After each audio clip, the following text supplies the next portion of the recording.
അപ്പോൾ ഇന്ന് ലഞ്ചിന് എന്തൊക്കെയാണെന്ന് നോക്കിയാലോ.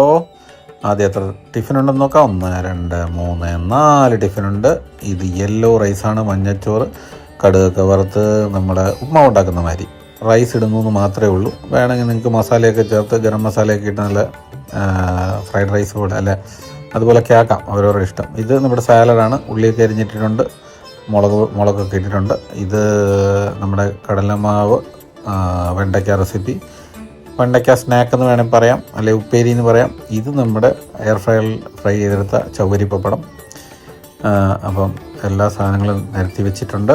അപ്പോൾ ഇനി ആദ്യം സാലഡ് എടുക്കാം, മഞ്ഞച്ചോറിൻ്റെ കൂടെ മിക്സ് ചെയ്യാം, പിന്നെ വെണ്ടയ്ക്ക കടലമാവിലിട്ട് ഉപ്പേരി എടുക്കാം. ഒന്ന് കഴിച്ച് നോക്കാം. നല്ല കോമ്പിനേഷനാണ്, നല്ല ടേസ്റ്റി കോമ്പിനേഷനാണ് മഞ്ഞച്ചോറിൻ്റെ കൂടെ. ആഹാ.